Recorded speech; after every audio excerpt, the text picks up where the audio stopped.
الحمد لله الكريم المنان بالطول والفضل والإحسان الذي هدانا للإيمان وفضل ديننا على سائر الأديان وبعث إلينا أكرم خلقه عليه محمدا صلى الله عليه وسلم نبيه ورسوله وأنزل إليه القرآن وجعله ربيعا لقلوب أهل البصائر والعرفان.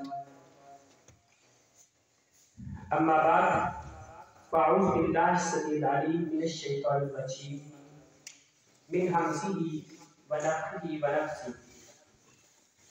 بسم الله الرحمن الرحيم. شهد الله أنه لا إله إلا هو والملائكة وأولو العلم قائما بالقسط. صدق الله العظيم. وقال النبي صلى الله عليه وسلم إنما بعثت معلما.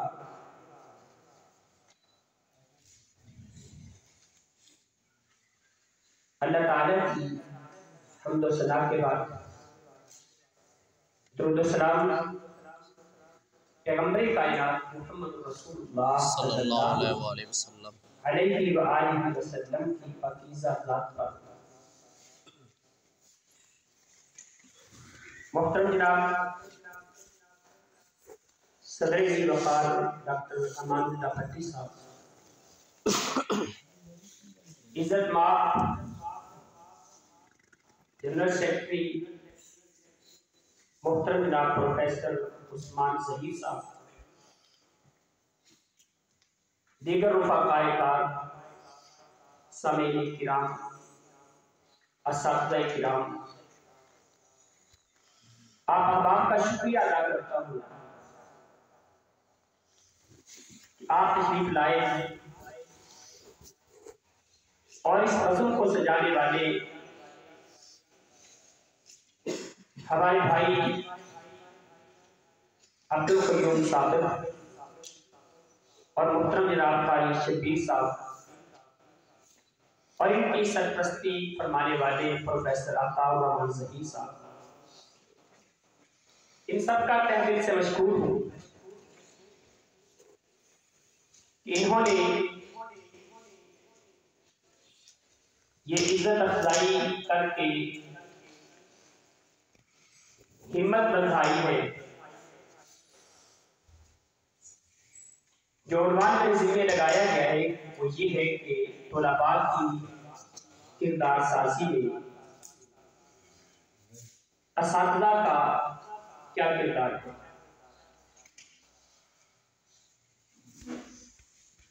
تربیت کے جب مناہج کو دیکھتے ہیں، تربیت کے اصول و ضوابط میں ایک اصول یہ بھی آتا ہے اچھی کلام کے ذریعے سے تربیت کرنا، اچھے کردار سے دوسرا اصول ہے اپنے اچھے کردار سے تربیت کرنا.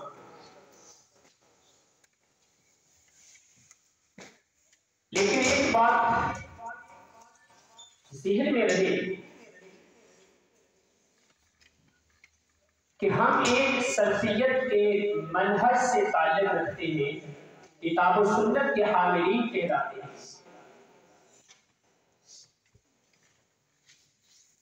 جس دین کے پیروکار ہیں وہ دین کی